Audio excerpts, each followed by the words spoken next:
Akhirnya hati sampean dikasih sinyal oleh Allah, tali yang disebut bahwasanya iman sampean iku wis sak temene iman sing gerakno kabeh iku adalah Allah. Wis. Ketika ini terus menerus berlaku dalam hati jenengan dzikir tersebut, maka ainul basirah, nur makrifat Allah nyalakan terhadap hati sampean.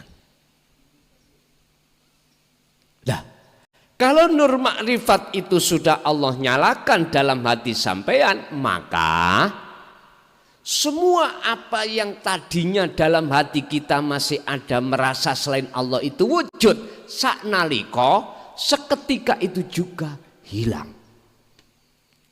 Makanya disebut makom fana. Lah posisi ruh sampean yang seperti itu Bapak Ibu, laksana persis seperti orang tidur. Wis gak kelingan sopo-sopo, dirinya pun tidak tahu. Paham ya? Makanya nanti sampean kok yang mengalami ketika sholat atau ketika ngalami jenengan iki waktu aktivitas sakliyane sholat kok ya wis gak ro awake, berarti itu makom fana. Gak usah wedi. Lah mengke rakaate gak buyar, ya mesti buyar. Tapi gak oleh wedi. Jenengan gak oleh pusing. Carane ya napa? Ngeten. Lho sing gawe ngono sapa? Halo. Ya Gusti Allah. Wong setingkat Kanjeng Nabi niku lho ketika Isra Mi'raj. Ayat ya napa? Subhanalladzi asra. Dialah zat yang maha suci yang memperjalankan. Artinya Kanjeng Nabi wis gak rumangsa berjalan sendiri. Paham ya?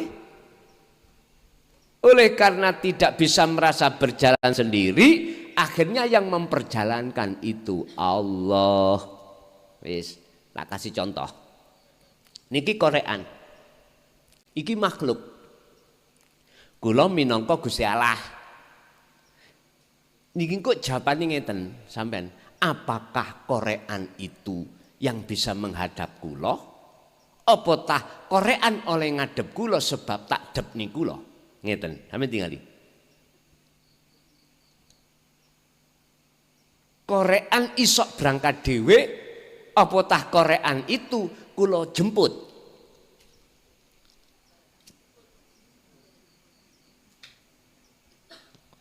Niki lho status salik yang betul itu gitu. Kalau di dalam hati si salik merasa bisa berjalan sendiri, nyun sewu, sampak lebari wong meteng gak iso. Kapan wong wedok lebar meteng itu? Kiamat toh? Mboten saged. Mboten saged. Lebar nek gak dina kiamat. Artine napa? Si salik ketika suluk sampak jungkel. Kalau masih dirinya itu merasa bisa solo, bisa berjalan sendiri, bisa berzikir sendiri, miturut aturan ora iso. Jadi sing tak maksud kos sing mahal itu ada di situ. Paling berat itu di situ. Kalau sudah sampai pada alam fana, maka diteruskan la ilaha illa ana.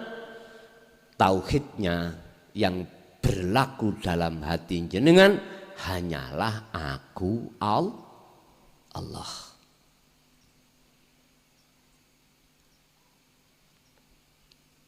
Saiki wis gak jamane ilmu iki ditutup-tutupi, Bos. Wis gak jamane. Pun itu pertama kita harus menemukan guru yang seperti itu. Guru yang seperti itu orientasinya nggak ada indikasi urusan dunia. Mohon maaf loh nggih. Mohon maaf. Dunia itu bukan maksud materi aja loh ya. Non materi wonten. Apa non materi? Supaya dipuja. Supaya jenengan banyak yang menghamba. Iku berarti sih ana tendensi. Mboten angsal. Iku bukan termasuk ciri yang dimaksud dalam kitab ini guru akhirat, bukan. Walaupun bahasannya itu yang dibahas adalah ilmu tauhid sama. Tapi jikalau masih ada indikasi dunya, ini bukan termasuk yang dimaksud di dalam kitab ini guru akhirat, bukan. Ngapunten lho ingkang kathah. Kalau tidak bermaksud ngerit apa jenenge menyalahkan orang-orang yang berbicara masalah baiat itu ada mahar. Ndak bermaksud menyalahkan, enggak. Cuman kami bermaksud mengkritik dengan membangun. Mboten menjatuhkan. Ndak. Mengkritik dengan membangun. Mboten angsal. Sebab napa nyuwun sewu? Kalau kita bicara tauhid murni, ngapunten. Hetah. Berapa uang kita untuk membalas tentang baiat? Halo? Nggak bisa. Kok ya kita hargai dengan uang yang segitu murahnya? Sehingga ini harus dihadiahkan. Kalau dihadiahkan berarti tidak ada indikasi. Hadiah kok dikasih, Pak? Ya tak? Cuma-cuma. Mohon maaf. Satu. Nomor dua. Kalau kita masih berbicara masalah nominal, ngapunten ingkang kata, berarti yang membaiat masih merasa dirinya yang baiat. Nek dilebokno tauhid murni, kembali kepada status kita sebagai makhluk. La haula wala quwata illa billah. Jari Gusti Allah ngene. Son kok cik pantes sak awakmu gak melok baiat, wong sing baiat lho aku, kok kuwi sing njaluk bayaran niku. Kok cik ndelodoke awakmu. Kula dilokno ngoten. Kok cik ndelodoke. Iku tamu-tamuku. Perlakukan sesuai dengan aturan yang semestinya. Tamu kok malah kok pajak iki apa son. Kula ngoten niku. Mboten angsal. Bon, Bapak Ibu, yang ketiga. Oh, what a cute baby. I like. That's it. I just Sometimes a double tap is not gonna cut it. A gift it like you mean it with FNP.SG. Ilmu yang kita bahas, ilmu yang kita katakan sebagai ilmu tauhid, itu akan manfaat bagi seseorang jikalau sumbernya itu bersamaan dengan hati yang mencorong nur ma'rifatnya. Berarti dari Allah, bukan dari diri sendiri. Mesti manfaat ini bagi sami'in. Dan ini pun ditegaskan oleh Syekh Ibnu Athaillah di dalam kitab Hikam. Ilmu tauhid itu ana loro. Munculnya dari hati seseorang itu ada dua. Ada yang bersamaan dengan nur ma'rifat, ada yang tidak. Ketika munculnya dari nur ma'rifat mesti manfaat. Kalau tidak, ya tidak. Makanya kita kembali kepada pembahasan keadaan hati manusia itu kan ada dua. Mingkol bin zahidin wa mingkol bin rohibin. Wonten mriki. Cara tanda dhahire gampang, mudah ngoten niku. Bon. Kalau sudah sampai pada tauhid la ilaha illa ana, berarti itulah jenengan sudah menduduki makom makrifat. Nomor dua, apa syarat yang harus kita datangkan untuk bisanya hati terlepas dari kekufuran? Thanian, idza khasalat tatkalane wis hasil apa makrifatu tauhid, tentang makrifati ilmu tauhid sudah sampai dapatkan. Lalu langkah berikutnya fal khututul lati taliha hiya az-zuhdu. Zuhud berarti khalwat. Inilah yang kumaksud melanggengkan dzikirnya di setiap keadaan.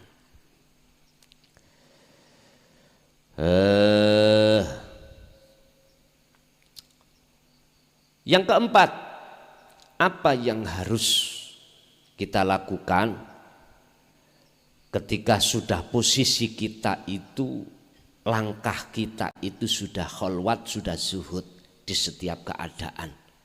Robian aiku al istiqomatu yatadzakkarul qalbu bistimrori dunat taqayyudi bizamani wal makan qala Rasulullah qala Allah taala fi suratil al-ahzab.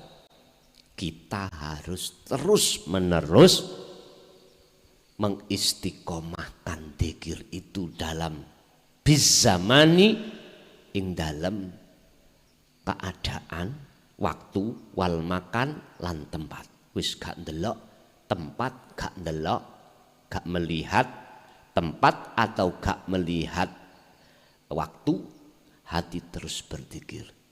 Sesuai dengan dawai Allah dalam surat Al-Ahzab, ya ayyuhalladzina amanu dzkurullaha dzikron katsiron. Wahai orang-orang yang beriman, ingatlah hatimu terhadap Allah dengan ingat yang sebenar-benarnya. Ingat tursing ukeh, yaitu maksudnya adalah sirul asrar nuju fana'ud dzikri fasabbihuhu. Apabila di dalam hati jenengan masih ada selain Allah, fasabbihuhu, sucikanlah bukrata wa asila, baik di dalam waktu siang maupun di dalam waktu malam. Hadza huwa at-tariqu li fathi basaril qalbil al-a'ma ilallah. Itulah cara untuk membuka mata hati yang buta terhadap Allah, tidak menjadi buta nantinya, atau disebut keluar dari belenggunya hawa nafsu. Au summiya yusamma utawa den arani apa hadza al khuruja ing metune min ubudiyatin, metune rohaniyah dari belenggune hawa nafsu. Suratul Kahfi, Gusti Allah dawuh di dalam surat Al-Kahfi ayat mi'atan wa isrotan wa asarotan, yaitu ayat 110. Allah dawuh teng pundi tengene ayat iku, syarat loro sing kudu dilakoni oleh si salik supaya si salik itu bisa bertemu Tuhannya. Apa itu?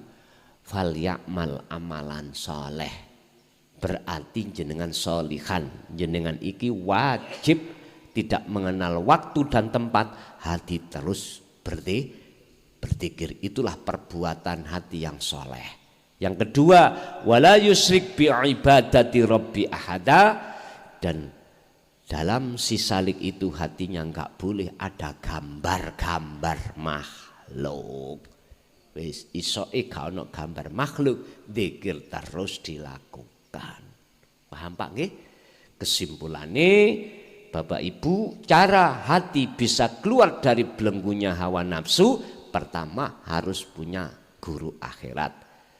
Karena apa? Karena kita mau mendapatkan ilmu tauhid. Setelah itu kita dapatkan, kita harus laku kholwat atau zuhud dengan bentuk berzikir terus menerus. Itulah namanya istiqomah. Baru teng mriku terjadinya proses muraqabah, proses fana, proses makrifat. Gampang nggih ngomong. Karena ilmu, dan ini penting ilmu iki supaya jenengan mboten bingung. Tapi aku yakin dalam ayat lain Allah katakan, barang siapa di antara hambaku yang betul-betul menginginkan untuk bertemu aku, maka jalan akses untuk bertemu Allah dimudahkan. Wis niki Quran pun. Allah pasti akan mempermudah jalannya hati sampean untuk bertemu Allah. Mangkaten nggih? Nggih, ana sing takok, monggo.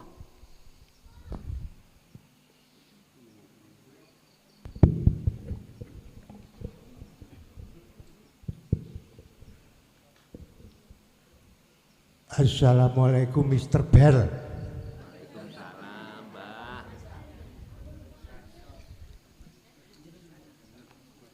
Wonten kalimat la ilaha illallah mengantarkan jenazah. Di tahlil la ilaha illallah. Di aqaid ceket juga ada la ilaha illallah. Itu satu. Yang kedua, Allah melihat hatinya. Cukup assalamualaikum warahmatullahi wabarakatuh.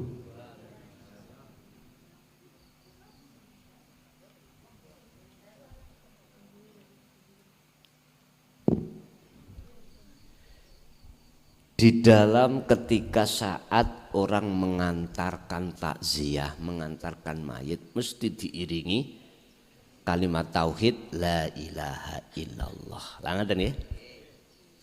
Kira-kira wani ya sampean niku sampean ubah. Sampean ubah huwa atau anta, ana, wani ya. Karena ini umum, ya kudu la ilaha illallah umum. Tapi ketika saat lesan itu walaupun mengucapkan illallah, hati sampean bukan isim. Bukan, tidak boleh. Karena jenengan sudah punya akses untuk sampai ke makrifat. Nafikanlah isinya la ilaha di dalam dada kita yang berupa makhluk. Kalau itu sudah kita nafikan dari proses tahali menuju tajali, maka pasti isbat menetapkan akunya Allah itu dalam hati jenengan. Berarti isbat. Kuncinya lewat dzikir. Kata Rasulullah, wa dzakarallaha katsiran. Perbanyak dzikirmu itu, baru kau akan bisa sampai di situ. Ning istighosah, ning yasinan, ning tahlilan. Begitu. Terus yang kedua, Allah itu melihat hatimu. Artinya apa? Ketika lesan kita ngucap la ilaha illallah, hati kita kemana? Hati kita kemana? Nang kucing garong, apakah nang sejatine Allah itu? Nyun sewu Bapak Ibu, inilah mengapa Rasulullah pernah memberikan sayembara terhadap para sahabat. Jikalau kau bisa sholat dengan khusyuk, serban hijau ini akan kuhadiahkan. Ini maksudnya. Allah itu akan memandang bagaimana keadaan hati jenengan. Ketika lesan mengucapkan la ilaha illallah disebut dzikir, hati ini kemana? Makanya di dalam hikam niku wonten makalah, orang berzikir itu macam-macam Pak. Ada orang berzikir lesannya hati lalai. Ada orang zikir lesannya hati ingat pada Allah. Ada orang yang hatinya lesannya tidak berzikir, apa maneh atine. Ada seseorang yang lesannya tidak berzikir tapi hatinya ingat. Dibahas semua oleh Syekh Ibnu Athaillah As-Sakandari teng mriku. Mohon maaf, kitab hikam itu biasanya dibuat rujukan ilmu tasawuf golongan ahli sunnah wal jamaah. Makanya saya buka didik, mana yang dimaksud orang yang berzikir tapi lupa, lalai pada Allah. Ya hanya di mulut saja kita, tapi hati kita ingat belakrak kemana? Kadang-kadang lek pas tahlilan, la ilaha illallah berkatin ndang tokno. Allah ya Galib, ada seperti itu. Ada yang modelnya dzikir lesannya hati betul-betul ingat pada Allah. Pundi yang dimaksud? ketika beliau mengucapkan la ilaha illallah, dia tidak memandang dirinya, Pak. Memandang siapa di balik dirinya sehingga bisa mengucapkan la ilaha illallah. Hatinya itu duduknya di situ. Makanya inilah pentingnya dzikir sirul asrar di situ, nafi isbat atau dzikir khafi. Ada model orang yang lesannya ya enggak berzikir, apalagi hatinya. Wah niki kuadrat niki. Kuadrat atau murokab. Wis nemen nih lah ngoten lho. Yang terakhir ada Pak model orang itu lesannya enggak berzikir. Tapi hatinya sadar, ingat pada Allah. Diundangi tahlilan ya budal, tapi waktu ada di majelis meneng. Orang lain yang tidak tahu kita dianggap ngantuk. Jari yang di pojokan, si Pulan kalau teko meneng ngantuk, ya mulih oleh berkat. Wis meneh tak tiruni, lho gak kena ditiru Pak. Loh. Ada Pak model orang yang seperti ini. Ada orang atau boleh saya katakan orang itu pandangan manusia itu jelek, tapi pandangan Allah itu adalah kekasihnya. Pasuruan ada, aku gak usah nyebut, Sekarang masih ada yang hidup, ada, tapi dulu ada yang sudah mati, sekarang sudah mati. Secara jasmani sudah tiada. Ada yang secara lahir miturut pandangan manusia itu baik, apalagi pandangan Allah baik. Pasuruan ada, ada. Dulu, sampean telak. Beliau kalau mau waktu sholat subuh, mesti nangis, sholat subuh, sholat Jum'ah. Nangis, mulai ku nangis. Besok kita tanya, ada apa? Jenengan kok nangis? Akhirnya dibuka Pak. Karena saya waktu ada di masjid sholat Jum'ah, gembul banteng, gembul guguk. Ngerti gembul ya? Jejer nih lah. Maksudnya apa?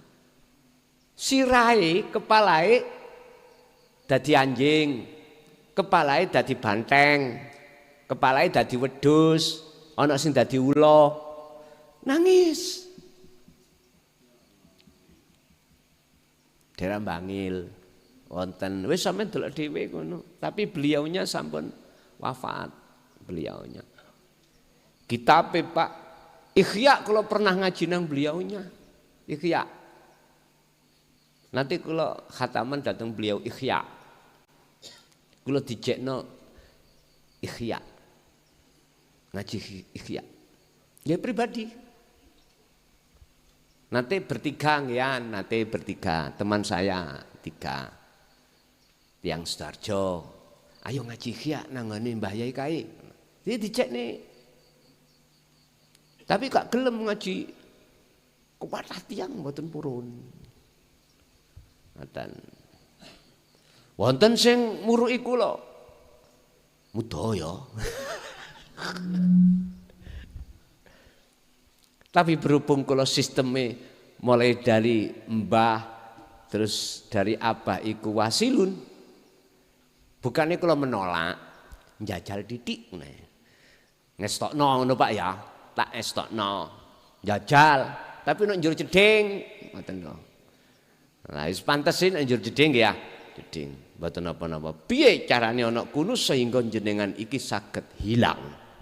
Fana ya apa? Kuncine mek situk, Pak. Jam jajal lah. Tapi njur jeding ya. Aja nang njaba. Ngoten. Utuh nang njero sumur. Ngeten.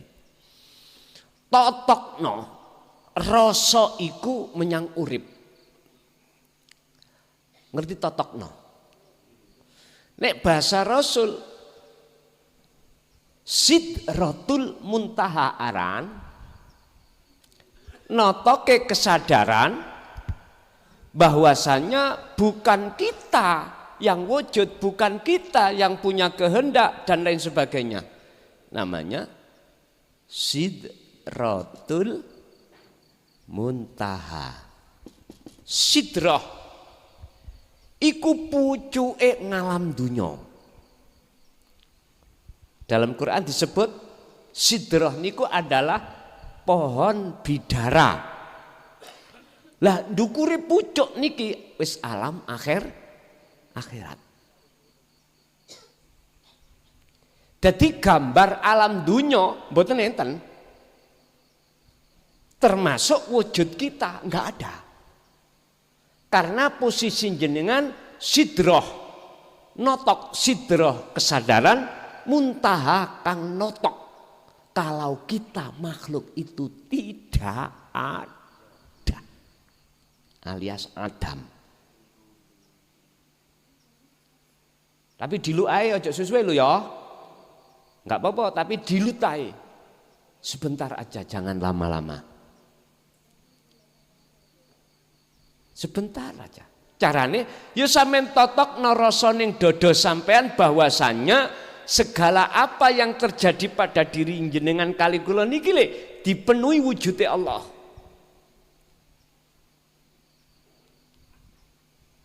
Samargung kok sampean kadung penak metu teko omah, ojo cah. Saya hanya memberikan cara untuk wasilun jalannya, bukan majedubun. Nek nyacak titik rapopo. Titik ae lho ya. Titik rapopo. Cek ruh rasani, oh ngini tah majedubun itu, oh gini tah wasil. Nanti sampean pengalaman banyak nanti. Bapak Ibu hadirin rahimakumullah. Kanjeng Nabi iku isoke mustawa, di mustawa alam pertemuan terhadap Allah dikatakan harus melewati Sidratul Muntaha dulu. Jenengan bisa ke makrifat wajib ke fana dulu. Paham nggih? Pun. Kita lanjut. Loh. Iki wis pertanyaan nggih. Oh, Allahu utawi Allah hanya melihat hati jenengan. Artinya keadaan hati sampean kaya apa? Menyaksikan Allah atau menyaksikan makhluk? Amaliyah jenengan segala hal apapun, jikalau hati sampean keadaan itu bersaksi nyawi jeki datang Gusti Allah, maka segala hal aktivitas dohir amaliyah itu mesti baik. Husnul amali nataiju husnil ahwal mingkol bin zahid. Bagusnya laku dohir fisik ini di mata Allah itu tergantung keadaan yang muncul hati sampean kali kula. Keadaan hati yang muncul itu macam dua, baik dan tidak. Jikalau baik berarti hatinya itu posisinya menyaksikan wujudnya Allah. Kalau tidak baik berarti disebut mingkol bin rohibin, menyaksikan wujud iku wujude sakliyane. Assalamualaikum warahmatullahi wabarakatuh. Guson sering napa ngendika lek menungso niku kados wayang kulit, segala tindak dan lakunya dari Allah, dari dalangnya. Yang saya tanyakan, di dalam diri ini ada yang namanya hidup. Terus sering saya dengar dari kalau anu kubur itu yang ada ayat kullu nafsin dha'iqatul maut. Yang saya tanyakan itu yang mati itu siapa gitu Gus?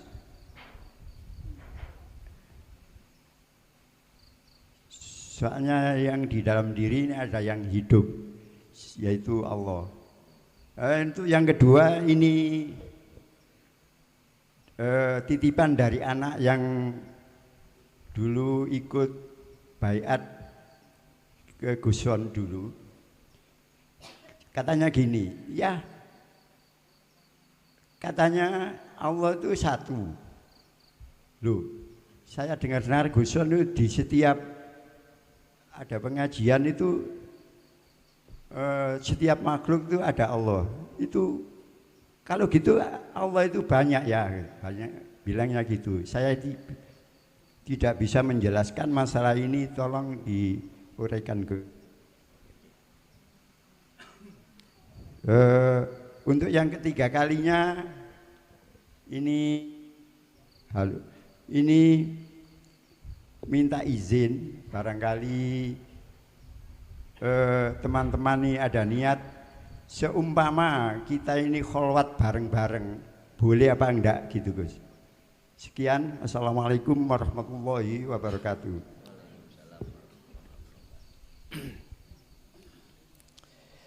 Di dalam diri fi kulli muqawwanat khafiyun ay hayyun wa huwa wujudullah. Di dalam diri setiap manusia atau makhluk itu ada sesuatu yang samar. Ay hayyun. Oh, I wasn't sad. I just needed a... Yang disifati. Itulah yang kumaksud antara mata saya dengan kitab. Disifati namanya hidup.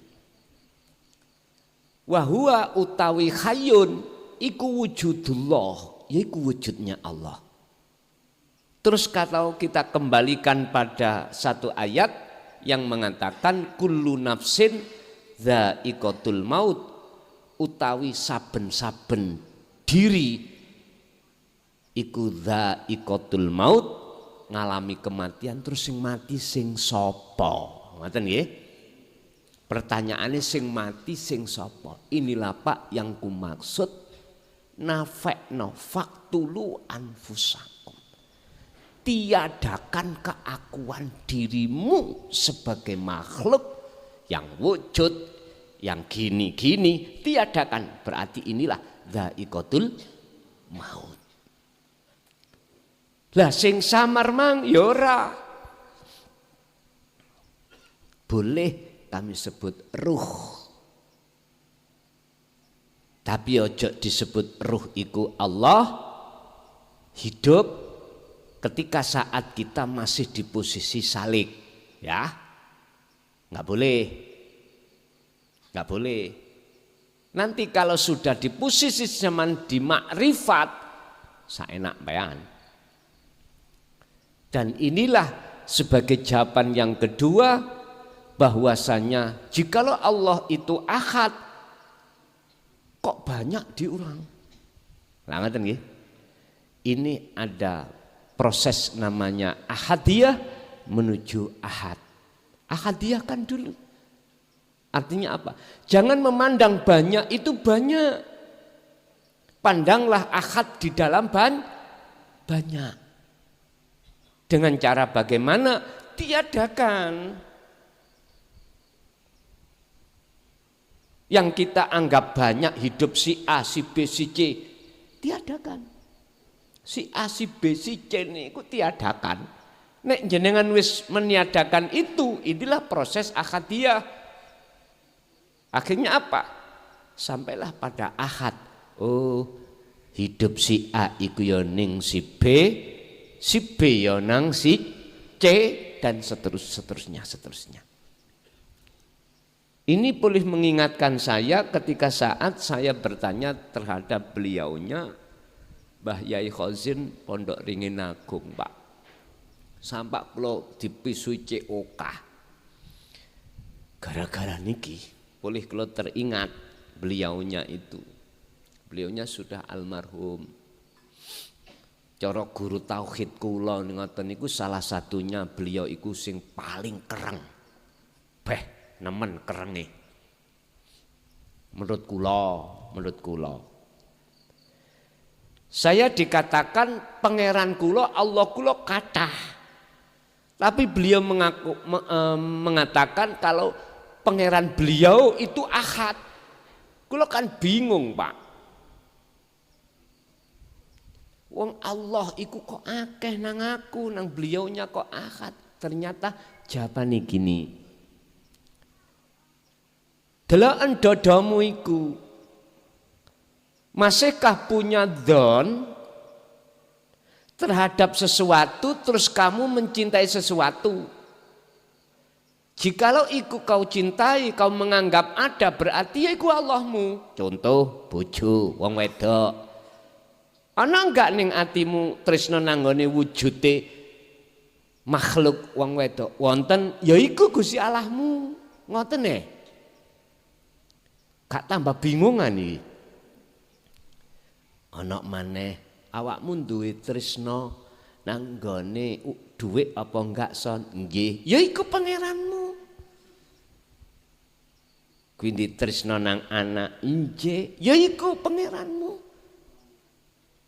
Apa sing kok terka wujud sakliyane selain sejatine wujud, ya iku pangeranmu. Wah, akeh pulian. Nek pangeranku iku tunggal son. Akhirnya jawabannya apa? Lakonono proses ahadiyah nuju ahad. Carane piye? Ya dzikir sirul asal iku sing kudu kok peno terus menerus. Nanti dengan sendirinya Allah sing akeh iku Allah hilangkan. Allah dadekno sitok dadi Allah tunggal. Oh ngoten. Niki kudu dijalankan. Ibaratnya ning ngene Quran, Pak. Ada 99 nama Asmaul Husna, mulai Ar-Rahman, Ar-Rahim sampai As-Sabur. Lho, iku lho lebokno nak nggone jeneng Allah Jalalah. Nek kok lebokno kok cecep nang nggone nama Allah Jalalah iku Ar-Rahman, Ar-Rahim sampai As-Sabur enggak ada. Yang ada hanyalah Allah. Laksana seperti itu. Aran kopi, wedang kopi ya terdiri dari mohon maaf. Yono air, ada gendis, ya, ada kopi. Prosesnya kata. Tapi ketika sudah dikatakan wedang kopi, ya wis gak ono kopine.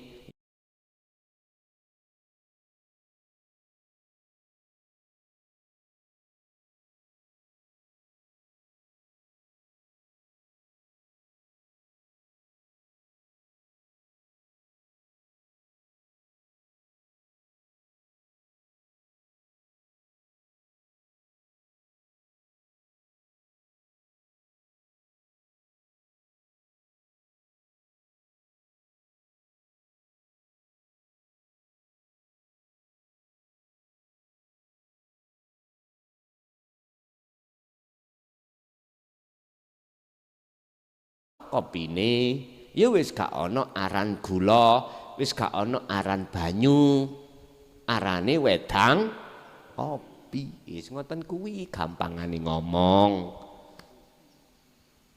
Jadi proses sampean kali kula hanya kunci dzikir itulah akan bisa untuk menuju ke ahad yang dari banyak tersebut.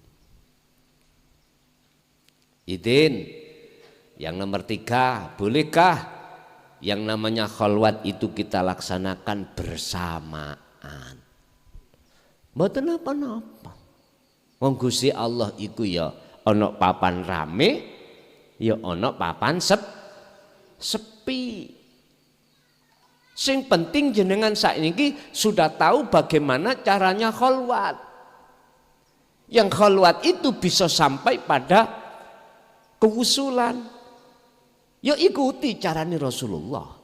Pertama, jenengan enggak boleh merasa diri jenengan yang bisa khalwat. Bisa dzikir gak boleh. Wong Kanjeng Nabi ditulis ning Quran kok. Subhanalladzi asra. Dialah zat yang maha suci yang memperjalankan hambanya di tengah mal, berarti nggak boleh kita ngaku-ngaku sing kholwat mboten angsal. Su'aul basirah kan duduknya di situ, dzikir sirul asrar, meniadakan keakuan diri yang bisa kholwat. Setelah itu muncullah penetapan keakuan diri Allah ingkang nglakokaken jenengan kalih kula. Akhirnya ketika hati sudah mengikuti dan mengalir di situ, ainul basirah nur makrifat iku dimunculke. Mboten napa-napa, berjamaah nggih monggo, sendiri juga enggak apa-apa, monggo kersa. Cuman mana yang termudah bagi jenengan? Mana yang termudah? Pokoknya aku pesen, ojo sampai ketika jenengan khalwat ada tendensi lain. Wis ikut tok. Tendensi di sini termasuk ada kekarapan hati buru, ngerti buru, mengejar kekaromahan sampai jangan. Nek pancen ono kekaroman teng mriku, wis mending menurut kami ya dewe-dewe, ngoten lho. Paham nggih? Nomor loro, ojo sampai ada niatan riak terhadap yang lain, apalagi terhadap Allah. Lanjut.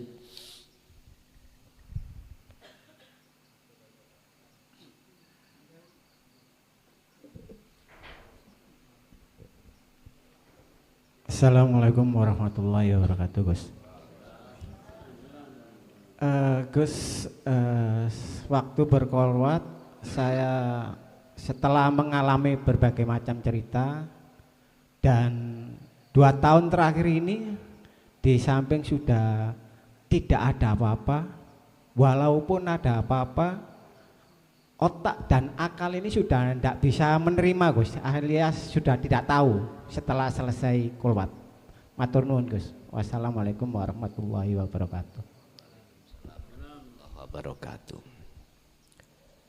Ketika si salik itu difanakan Allah dari selain Allah, itu ada 2, Pak. Ada 2 cara Allah menetapkan kefanaan dalam hati si salik itu dari selain Allah. Pertama, ditarik oleh Allah tidak hanya secara ruhaniyah saja, akan tetapi juga roihan. Roihan itu berarti akal, cara wong Jawa sukma. Ditarik karo-karo nih. Kalau ini keduanya ditarik oleh Allah, maka orang itu tidak bisa, baik ruh maupun akalnya, mengingat, tahu, istri, anak, kerjaan apapun sudah nggak tahu. Nggak tahu. Terus perilaku dohirnya montang-manting. Artinya montang-manting saenake dewe. Akhirnya orang lain mengatakan gak waras. Tidak selayaknya orang pada umumnya. Bahkan ada orang lain yang mengatakan